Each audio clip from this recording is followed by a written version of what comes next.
The last book. When was the last time you held a physical book in your hands? Felt the weight of it, the texture of the pages, the subtle resistance as you turned each one? When did you last immerse yourself in uninterrupted text? No hyperlinks. No videos. No personalized content adjustments, just words demanding your full attention. For most people, the answer was, I can't remember.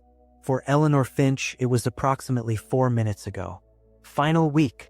All inventory must go, proclaimed the holographic sign floating above timeless pages. The last bookstore in New America. The sign cycled through attention-grabbing animations, ironically using the very technology that had helped render its merchandise obsolete. Eleanor straightened a stack of classics on the front table.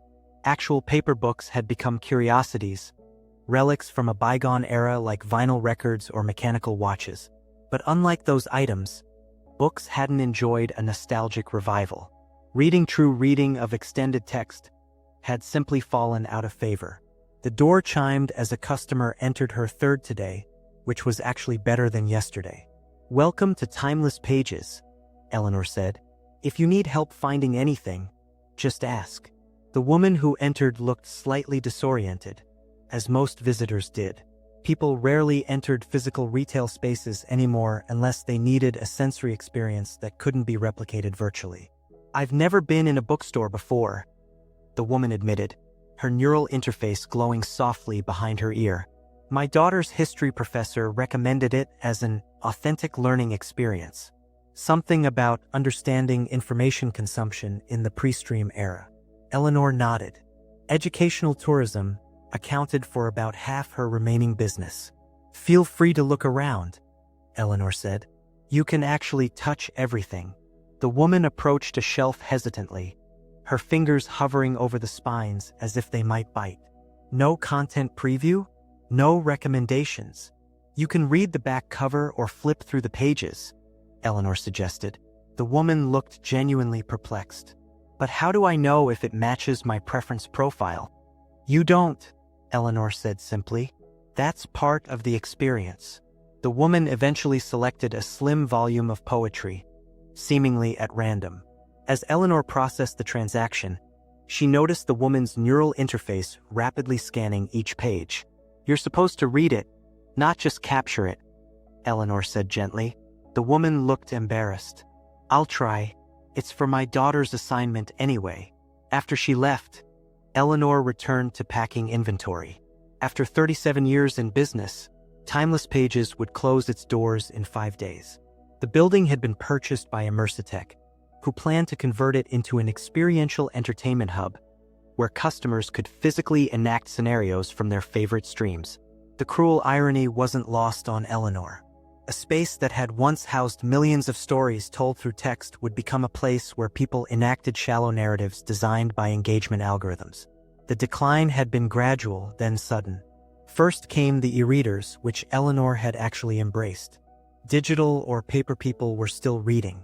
Then audio began dominating, as busy lifestyles made multitasking essential. Reading became listening, an activity that could be done while commuting or exercising. Next came neural interfaces, allowing content to be streamed directly to the visual cortex. Why look at words on a page when you could have the information downloaded straight to your brain while you did something else? The final blow had been Brainstream's revolutionary, comprehensive consumption technology content optimized for neural processing that combined visual stimulation, emotional triggers, and information transfer in highly efficient packages. Why spend hours reading a novel when you could experience the entire emotional and informational content in 20 minutes? Literacy didn't disappear, it transformed. People still recognized text. They still processed headlines, captions, and messages. But the ability to engage with long-form content to maintain focus on a single extended narrative or argument had atrophied from disuse. The last major publisher had converted entirely to Brainstream formats 5 years ago. Universities had switched to efficient content delivery 3 years after that. The government had stopped issuing paper documentation of any kind last year. And now the last bookstore was closing. The next day brought an unexpected visitor. Dr. Marcus Chun, distinguished professor of cognitive science at the New America University, stood examining the psychology section with unusual focus. "Didn't expect to see you here, Marcus," Eleanor said. They had met at literacy advocacy conferences years ago, before such events had dwindled into obscurity. "Had to pay my respects," he replied without looking up from the book in his hands. "Plus, I need to expand my collection before it's impossible." Marcus was one of the few academics who still maintained a physical library. His research on cognitive processing had made him controversial. His studies suggested that different brain regions activated when processing extended text versus brainstream content. "How's the research going?" Eleanor asked. Marcus finally looked up, his expression grim. "That's partly why I'm here. My funding's been cut again. The Cognitive Enhancement Committee called my work regressive and unnecessarily alarmist." "What were your latest findings?" He glanced around before answering, though the store was empty. "We've documented a 42% decline in sustained analytical processing abilities among subjects under 30. Deep reading activates neural pathways that brainstream technology simply doesn't engage. And that matters because those pathways are crucial for certain types of thinking, complex ethical reasoning, nuanced understanding of causality, empathetic modeling of different perspectives." He shelved the book he'd been holding. "The technology isn't neutral, Eleanor. It's reshaping cognition itself." Eleanor had suspected as much. She'd watched customers grow increasingly frustrated with books over the years, their attention spans visibly shrinking, their ability to process text without supplementary stimulation degrading. "The most worrying part," Marcus continued, lowering his voice, "is that we're seeing evidence of permanently altered development in children who've never engaged with extended text. Some neural connections simply aren't forming." "Can't you publish these findings?" Marcus laughed bitterly. "In what format? Brainstream? The research gets flagged as user experience negative and downranked to oblivion. Nobody encounters information that might make them question their primary information channel." Before leaving, Marcus purchased 17 books, more than Eleanor had sold in the previous week combined. "For posterity," he said, "and for my underground reading group." "Your what?" He smiled mysteriously. "You'll see."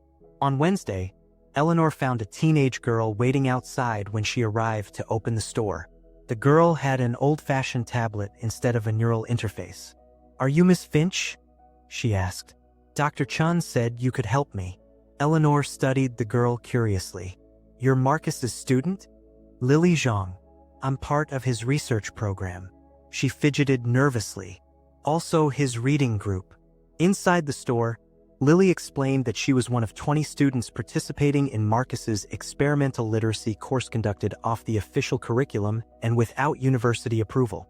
"We meet weekly to discuss actual books," Lily said with the excitement of someone describing an illicit adventure. "No neural interfaces allowed. Just reading and talking." "And how is that different from your regular courses?" Eleanor asked. Lily struggled to articulate it. "In regular classes, we receive optimized content packages. Everything's streamlined for efficient consumption. Multiple perspectives are time-consuming, so we get consensus views with minority positions as optional supplements that nobody accesses. And in Marcus's class, we have to form our own understanding. There's no efficiency algorithm determining which ideas are worth our attention.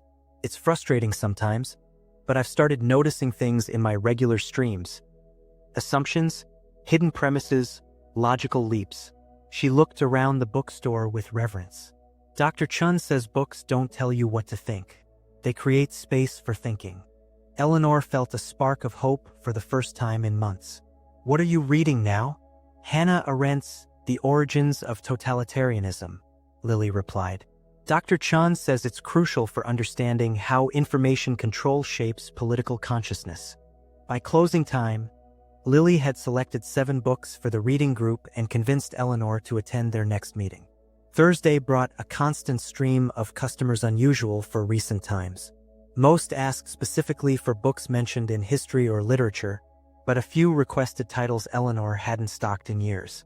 Several mentioned Marcus or his students.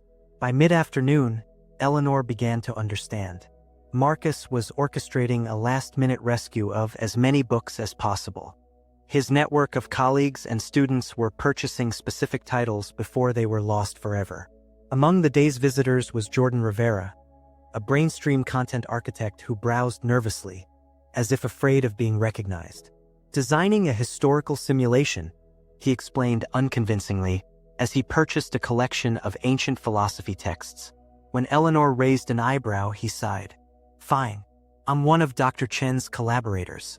I've been analyzing how Brainstream processing affects cognitive pattern formation. And it's not good," he admitted. "I design efficient content packages for a living, but I've started seeing the consequences. We're optimizing for engagement and comprehension speed, not wisdom or conceptual integration. Users can consume more content than ever but retain less meaningful understanding." As he left, he slipped Eleanor a small device. "Come to this address tomorrow night after you close. Bring any inventory you haven't sold." On Friday, Eleanor's final day of business, a representative from Immersitech arrived to discuss the transition. "We're excited to transform this space into an interactive narrative environment," said the cheerful young woman, her neural interface premium edition chrome against her temple. "Our architects can achieve 87% immersion ratings with the right sensory calibration." "What about the remaining inventory?"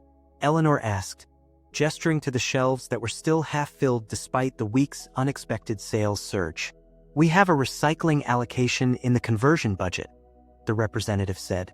"Sustainability is one of our core values. The paper will become biodegradable packaging for our sensory enhancement supplements." After the representative left, Eleanor began loading unsold books into storage containers. According to her lease termination agreement, she needed to vacate the premises by midnight. Whatever couldn't be sold would be surrendered to Immersitech for appropriate disposal. As the final hour of business approached, Eleanor found herself alone in the store.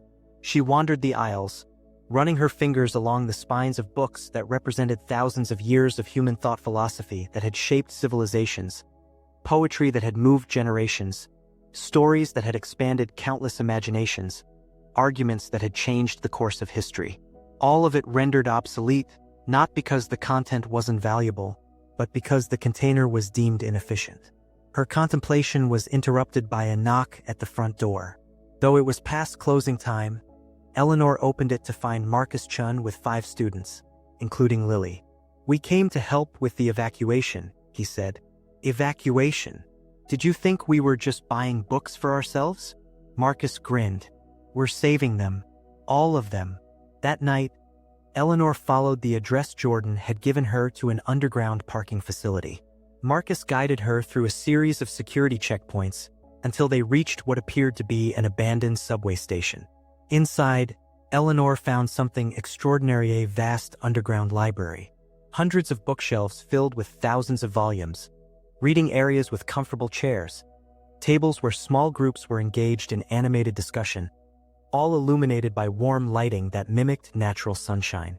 "Welcome to the archive," Marcus said proudly. "Our little act of rebellion against the tyranny of efficiency." Jordan approached them. "We've prepared space for your inventory in Section E." As they walked through the underground complex, Marcus explained that the archive had begun 3 years ago with a handful of concerned academics.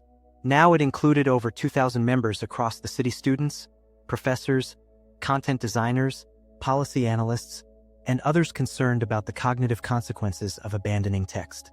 "We're creating a parallel information ecosystem," Marcus explained. "One that preserves deep reading and the cognitive architecture it sustains." "But why all the secrecy?" Eleanor asked. "Because what we're doing is increasingly viewed as subversive," Jordan cut in. "Brainstream and the major content aggregators have immense influence over policy. They've successfully lobbied for educational standards that prioritize their technologies. They've funded research demonstrating the inefficiency of traditional reading.